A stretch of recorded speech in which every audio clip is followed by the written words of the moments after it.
What's going on, guys? I'm Lee here. Welcome back to another video. Now in today's video we are going to be analyzing the teams and results from the 2022 Salt Lake City Regionals. I am so hyped to be covering this. Oh my god, it's been so long since we had a US regional. I mean, I just can't believe it. I am at disbelief that we are finally returning back to somewhat normal.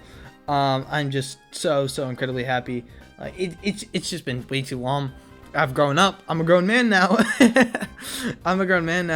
And it's been a long time since the last US regional that I've attended. I think it was Atlantic City back in September 2019. So it's been a minute. That's all I can say. It has been a while, so I'm very glad these are back. But I'm doing VGC content for you guys, so if you would like, smash the like button down below and subscribe for more content obviously coming your way. Today we're going to be doing an analysis of all the teams from Salt Lake City Regionals, at least top 32. I'm going to give my thoughts on each one, or cover those that I think are pretty cool. One thing to note is that, actually no, this video is coming out on the day that top could happen, so I'm getting this out quickly for you guys. And this tournament had 163 Masters players, which is really good, because Brisbane Regionals only had 61, and Australia tends to have a lot less players. So I'm not exactly surprised by that, but 163 players for a US regional. I'm very glad. I didn't know if we were going to hit over 100, so I'm very happy to see that we hit over 100 and over 150. So that means VGC isn't dead, and hopefully it can start growing back up to the point where it was in the pre-COVID. You know, I'm very extremely happy about that. But we have so many cool teams to look over. The live coverage was really great, so I'm just excited to look over these teams. We're going to start all the way from the bottom and kind of go up, and I'm going to give my thoughts on some of the teams if they seem really cool, and if they seem worth giving my thoughts in. Alright, so first up we have some 5-3 players. We have Brett A. Collette running a standard Zashivaltal team. Zashivaltal, this team has picked up a lot in popularity. I ran into it on high ladder, both on Kart and on Showdown. It's very good. Assault Groudon can be very potent at just being able to soak hits for like the Calyrex matchup and the Kyogre matchup. Gastrodon's very good for the Kyogre matchup, as it can just really slow down the pace of the game, as was seen in the finals, I believe, between Aaron Trailer and Chonjun. What's his name? Chonjun. I'm sorry, Chonjun. Yeah, I'm gonna say Chonjun. But yeah, Gastrodon did put in a lot of work at being able to slow the pace of the game down. So yeah, those teams are always really good. Zard is just such an offensive presence, so it makes sense why those teams have picked up in popularity, just because they are really good. I think it's interesting because not many people really use Zashivaltal in the beginning, but I used Zashivaltal since the beginning, and I thought at some point something was going to happen to Zashivaltal and it was going to take off, and I think this is where we're going to see it. After this regional, Zashivaltal is going to go hard. It's going to be probably one of the best teams in the top 2 or top 3 best teams to use. So we see Alex running standard, or not standard. I don't like this team. I think it's really weak to Kyogre.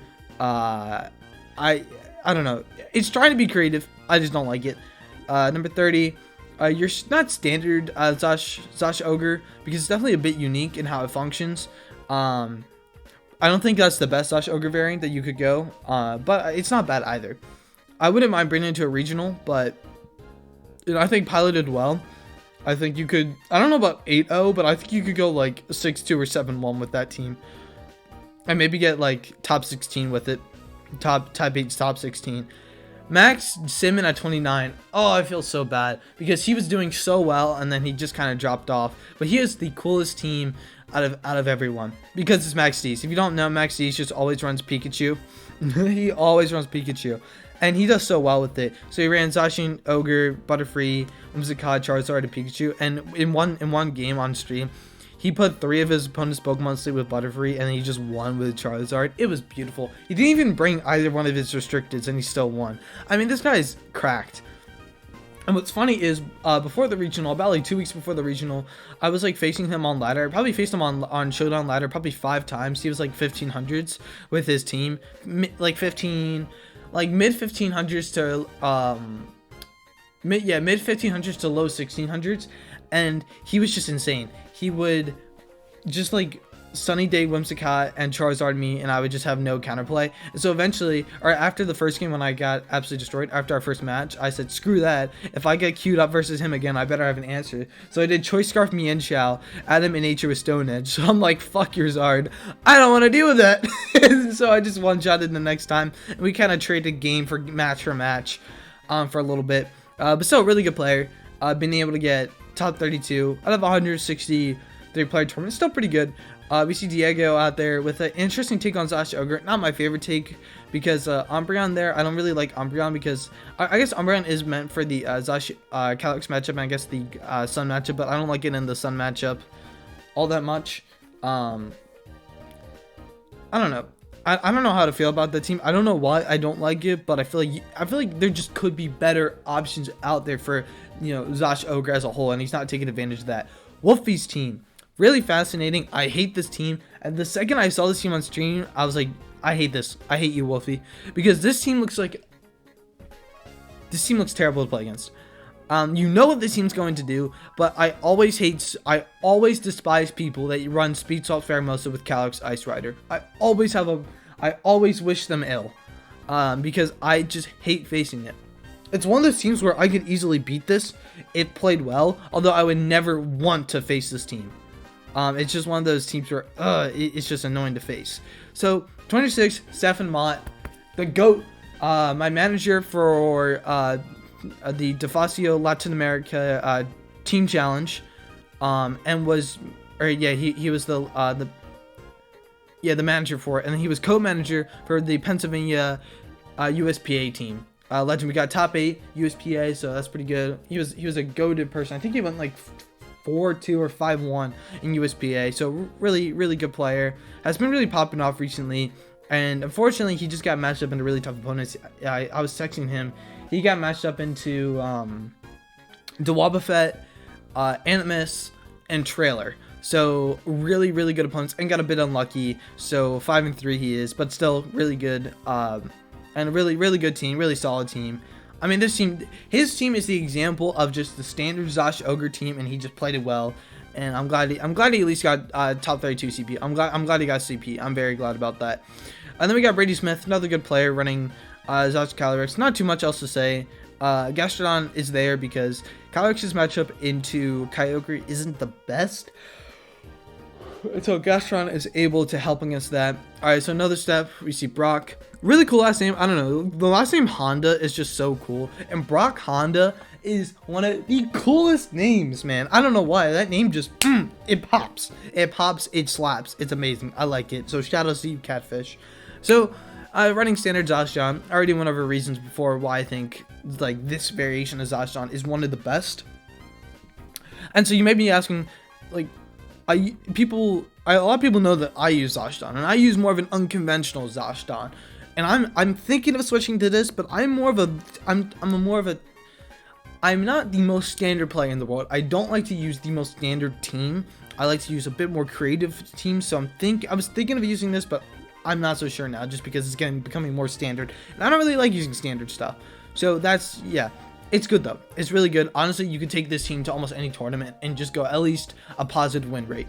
It's just very good. Carl's team, interesting.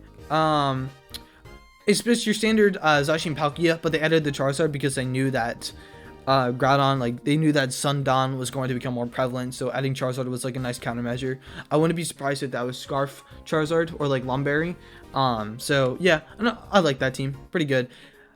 I think this is, oh no, there's more Calyrex Ice. So we have Grant, actually Grant beat Wolf with this team, and I can see why. Like, Wolf's team just does not do well into this, like, at all. So I can see why he beat it. But yeah, Grant's team is a bit of a more interesting take on the Calyrex Ice because you don't have Indeedee and you have a Mungus. But instead of Indeedee, you have Grim, which is interesting. You don't normally see Grim on those kind of teams. Then you have Kartana. But I kind of like that because that means you're going to have a better matchup into Ogre, because if you get like a light screen up and just start overgrowthing, that's good. And opponents aren't likely, or no, they're still going to bring Incineroar because Incineroar matches up into everything well except the Ogre. But I like this team. I think it's really solid, and I think there's a reason why he won 6-2. I think if I were to pick up this team, get some matches in, I would totally see how the team comes together. I actually do like it. I'm wondering if that was maybe a Scarf Ogre, but I don't know. Or maybe just more of an offensive fast team. Maybe it was Fast Calyrex, but I'm thinking he definitely had a Trick Room option. Maybe like, maybe like, he probably is maybe still T-Wave on Grim, so Ogre can put in work, and then the Kartana's the fast option. Then at 21, we have Aditya, or Addy. Addy's just such a good player, running a... running what more or less I would expect a Palkia Zacian team to be. I guess minus Porygon. I didn't normally think Porygon would fit on there, but really solid player. And Palkia is still good, even though Palkia has kind of fallen out of the spotlight, at least in this tournament. It was really good at Brisbane, and now all the rage is on Zacian Groudon. So, but I still think Palkia is really good. I got 20, Kavan, Borland, standard Soul Ogre. What I did want to touch on is we were starting to see Solgaleo pop up more, and I think there's a good reason for that. Whenever I face Solgaleo with my Zashivaltal team, I just want to punch myself because my Solgaleo matchup, either A, I'm just terrible at playing that matchup, or B, I literally have, or just B, it's that broken. And I think it is that broken. Solgaleo is so good. I mean, Zashivaltal, like, I want to max Groudon, but if I max Groudon, then whatever I KO, he just comes up with Ogre and then just one-shots me, and then I have little counterplay. I can bring Ferrothorn as my Kyogre counter, but Ferrothorn does not beat Solgaleo because I'm not a Body Press Leech Seed set. And Zacian isn't even good in this matchup because the only way Zacian can be good is after I stall out Solgaleo's Dynamax. I can do maybe like 40% max with a Sacred Sword against it, but I have to chip it down, and in order to chip it down, I need to proc its weakness policy, and if I proc its weakness policy, it's doing a lot of damage to me and KOing my teammates. It's not a good matchup, and I think there's a reason why Solgaleo kind of sort of popped off in this tournament a little bit.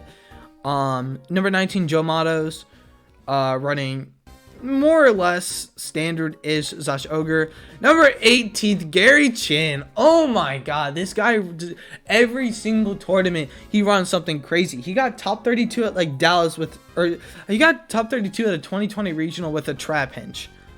What? And now he's back at it again with Dialga Kyogre, which is not a mean core. Dialga is good, but he brought regular Geysir and a Alolan Executor as a Trick Room setter. I mean, this guy is so crazy. I love it. I love this guy. He's so cool. And then we got Smog. Smog's a pretty good player. I think I faced him once or twice. He's running standard Zash, or a little interesting variation on the Zashivaltal core. Instead of going for the Grimmsnarl and the Gastrodon, he went for more of a hyper offensive routes with obviously the Tailwind support and having a Lucky there for more speed control. So I like that team as well. I think it's pretty solid as well. I'm tempted to say the one with the Grimmsnarl and the Gastrodon is better, but I think you could also run this team and do just great with it. Then we have standard Zashivaltal. This team's very hard to deal with because the addition of Landorus means that if Groudon has a really good matchup into this team, but Landorus makes the matchup really annoying, especially for a Zashivaltal player. This matchup can become very difficult, and it's all about positioning correctly.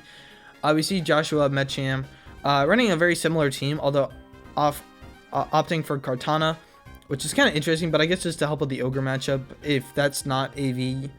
But that is very interesting. I think Kartana's probably just there for the Ogre matchup, I would presume. And then we have Vishata Vasuvan.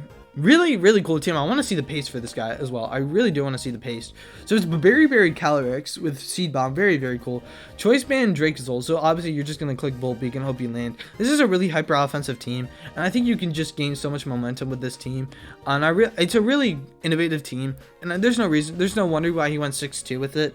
I think it's just, if you get the ball rolling, it's going to be incredibly hard to stop. And Berry is amazing because I think you shouldn't be anything else other than Berry, because if you're looking at your team, your win cons are like a Choice Specs Kyogre or a Cinderace into a Zacian. So I think having the Calyrex there is really good, and this is probably fast Calyrex, so being able to outspeed a decent amount of stuff under Tailwind and getting a high horsepower off, which is just really good. I think this team is really solid, and I would love to feature this team in like an episode of Road to Ranked or like climbing the ladder. Ian's team, an interesting take on Zacian Kyogre, primarily because he has Whimsicott as speed control. You don't normally see speed control on Zash Ogre teams. Yeah, you don't normally see speed control on Zash Ogre teams. Like, normally it's Regieleki if there's any speed control, but he actually just won Whimsicott. Although Alberto Lara is running Whimsicott as well, so maybe I'm wrong. Maybe Whimsicott has changed. Because look, Ogre, Whimsicott. But Gastrodon, running Gastrodon's interesting. I thought I would see more of like a, I don't know, more of like a Ferrothorn or a Rillaboom there, just because I feel like those Pokemon would be better in the matchup. But I guess Gastrodon also works. I can also see Gastrodon because Gastrodon is a lot more disruptive than what Rillaboom is. Emilio Forbes in 12th place. Emilio Forbes going 6-2 and getting 12th. If you don't know who Emilio Forbes is, he got second at Worlds in 2018, so the Worlds runner-up. Really, really good player. Running Zasher. This is the standard Zashin Cali team that's running around now. Really standard. This team is really, really good. A lot of my teammates for my draft league have been using this, or for the team league have been using this, and I've been able to see it in action, see how it performs, see how it functions. It's incredibly good, so there's a reason why he's up there. Alberto Lara, another good player. I think he got like top 8 in Dallas or something like that. Dallas Regionals in 2020. Are running a Calyrex Kyogre team. This team is very tough to deal with because it's probably Life Orb Physical Lucky, and so you can just spam the Max Darkness to help with the Calyrex and the Kyogre. Kyogre is probably going to be Scarf Ball. Calyrex could be like Sash. It's just a very hyper offensive team, and I think if you get the ball rolling, it's almost impossible to stop.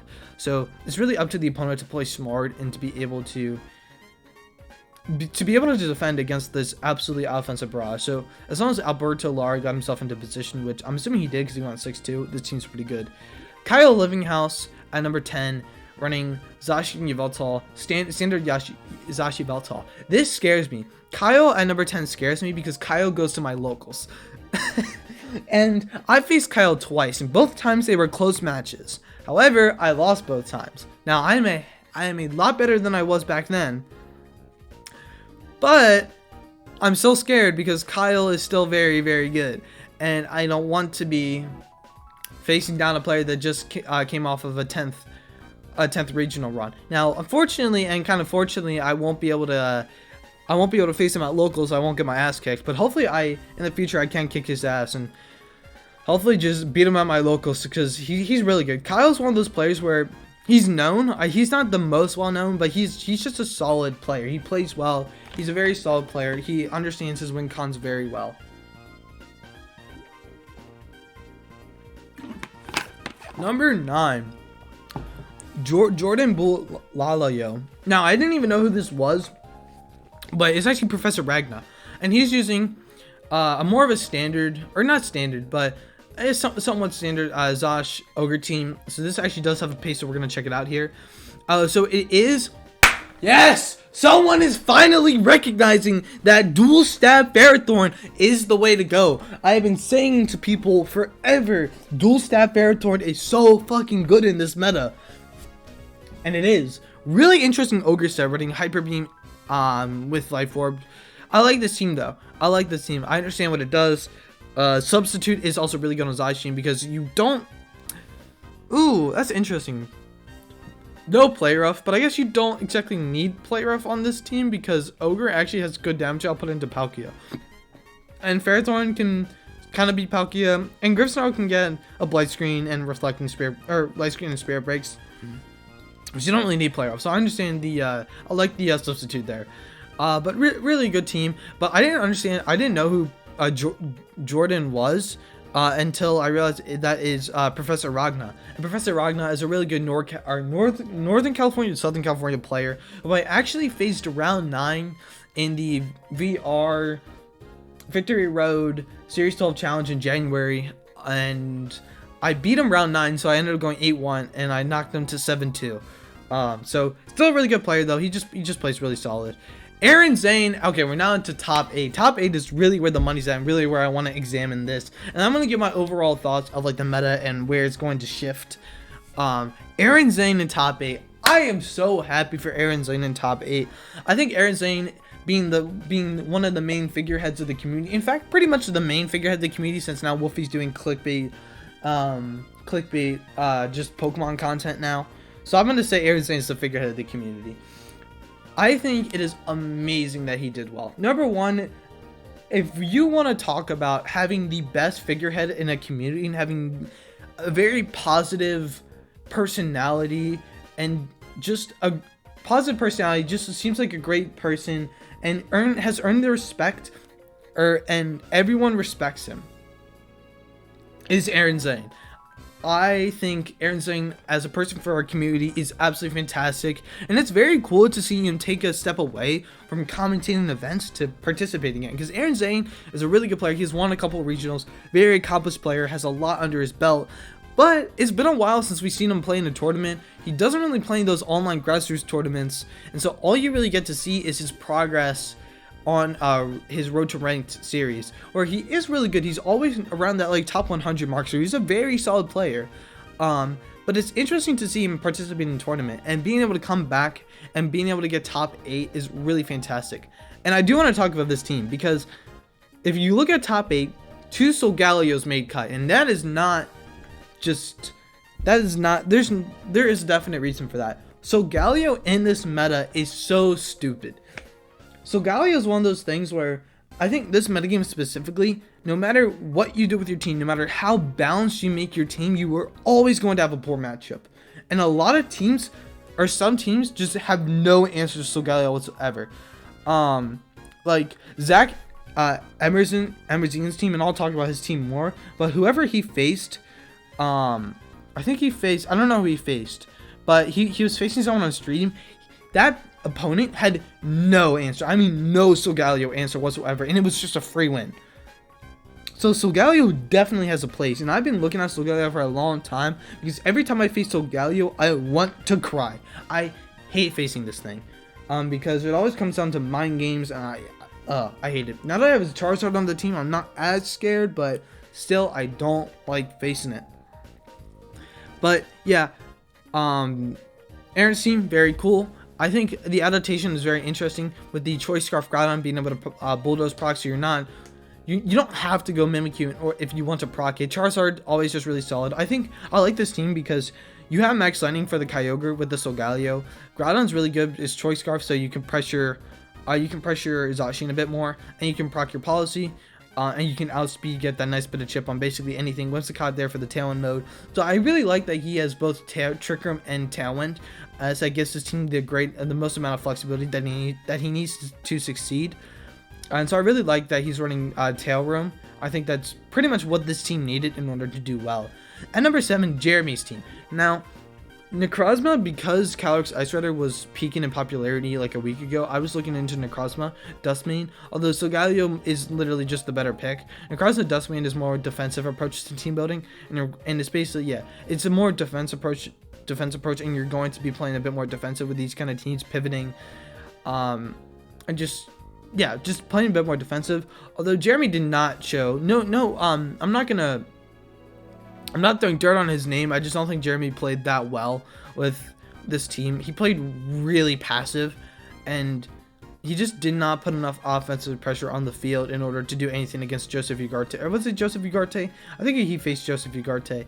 And so I think 6'2 is nothing to scoff at. That's really good, and obviously his resistance was good enough to make it into cut. So I'm not downplaying it. I think Necrozma Dustmane in top 8 is still really cool to see, as it's definitely an off-meta team, but I think there is a lot to be explored for this archetype, but I think it could be good. You just have to get the right player and the right team, and I don't think Necrozma Dustmane has found that yet. I feel like Necrozma Dustmane can get top 4 at a regional if built right. I will not be the one to build it, because the more I think about it, it's just really Incineroar weak. The team's only Incineroar counter is Kyogre, and then maybe if that's Life Orb or Lucky, you Dynamax your turn 1 on a Fake Out, hopefully, and you KO it. Other than that, there's not really that much going on there. But hey, he's $250 richer than I am right now, so who am I to diss him? At number 6, we got Z. Z's running standard Zashivaltal team. Not going to talk about it too much, other than Zashivaltal is still a very good archetype. Number 5, I've touched on Zach Emerzian again.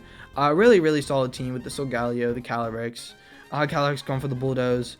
Grimmsnarl can be like Set Sucker Punch. I didn't see. Tapu Fini is really interesting on this team. And Landorus there as another Dynamax option, if Solgaleo isn't a good Dynamax option. Obviously, I like the Landorus because you're respecting that, let's say like you face Sun, Solgaleo might not be the best Dynamax option just because it takes too much damage outright, but Landorus can come in, pressure the Groudon because of the Intimidate, and being immune to its stab, and pressure the and pressure the the Charizard with a max Rockfall, and you have Raichu there for Electro Web support, and you have Grimmsnarl there for his Thunder Wave, so Landers can really perform in those matchups. So I like that. I think it's just a really solid team.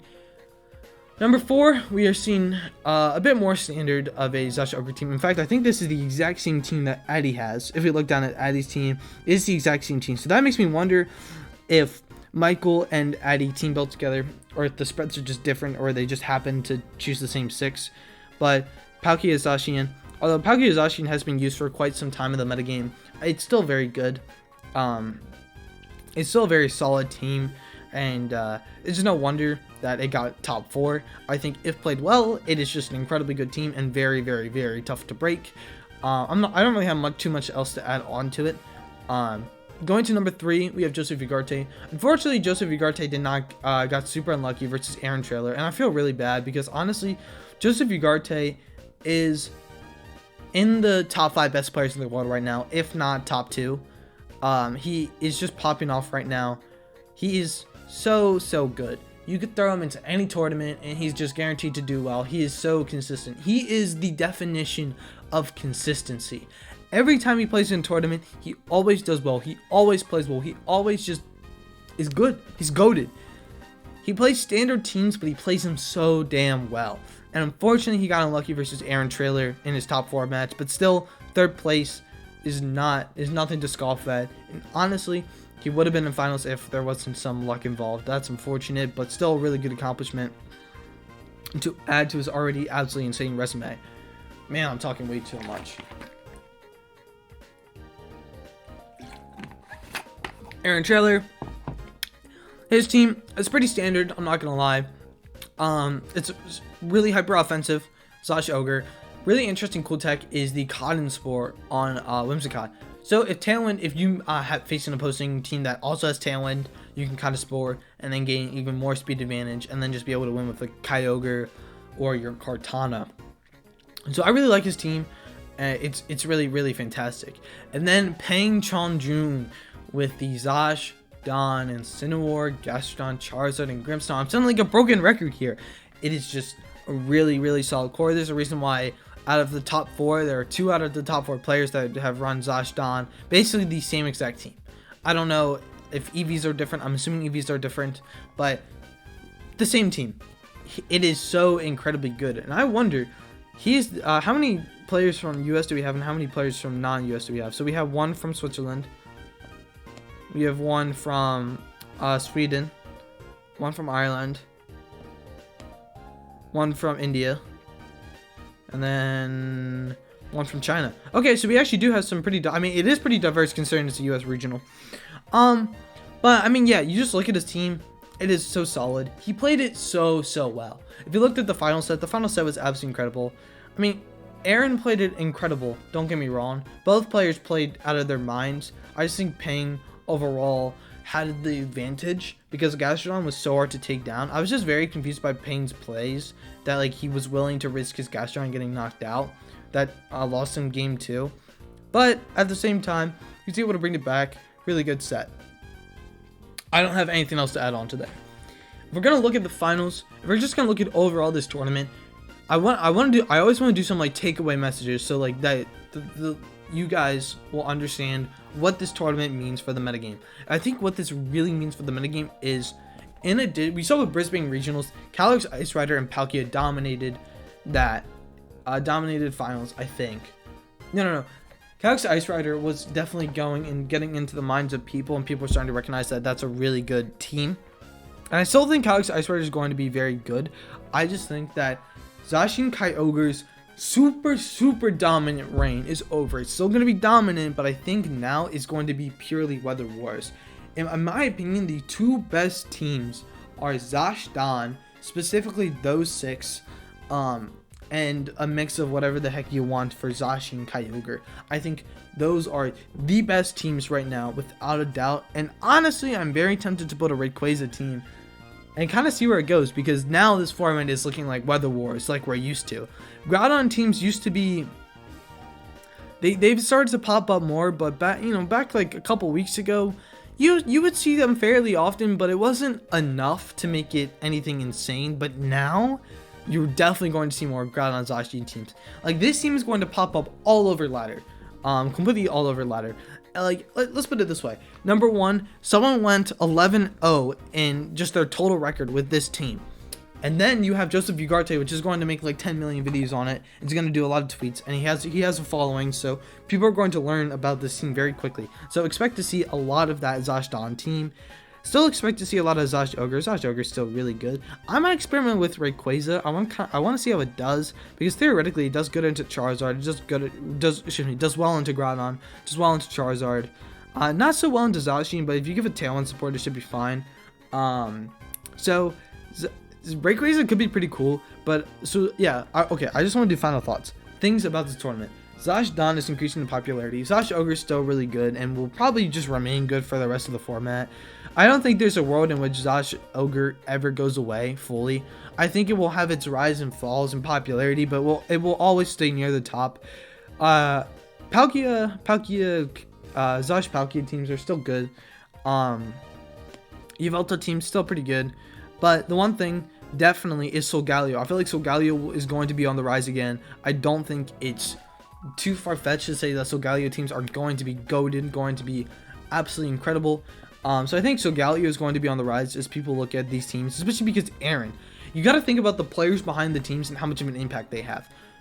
Number one, the person to win a regional always has a lot of impact. Joseph Vigorte has a massive following, so he'll have an impact. And Aaron Zane has an immense following, so he's going to have an impact. Lots of people are going to be taking his team and using it on ladder. So the things I would take from this tournament is make sure you have a good Zashivaltal matchup, or you at least know what the team does and how to play against it. You have a good matchup versus Solgaleo, and obviously still continue to have a good matchup versus Zash Ogre. Although if you did not have a good matchup versus Zash Ogre already, I don't really know what you're doing, because you're not going to go far if you don't have a good Zash Ogre matchup.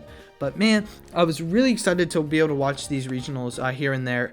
I was busy with doing some Boy Scout stuff. But I was very happy to catch what I was able to, and it was so nice to see a streamed regional again. So thank you to the organizer, Gallery Games. I really appreciated you holding the event, and thank you obviously to the casters, Rosemary Kelly, Adam Dorscott, Joe Brown, and Gabby Snyders. And I must say, when it comes to casters, can we talk about Rosemary Kelly for a bit? People were kind of like dog watering on her when she first started casting, because she wasn't that experienced with casting and the knowledge of VGC. And she's still not maybe the most experienced as compared to someone like Joe Brown or Adam Dorscott or Aaron Zane. But she's grown quite a bit as a caster. So it's always neat to see casters like grow in like their wealth of knowledge about the game and about casting and feeling more comfortable. So I think it's great that Rosemary Kelly is getting more involved in Pokemon, and she even appeared for like promotional content. So I think it's really great that VGC is starting to kind of spread into mainstream Pokemon. That's what I really like to see.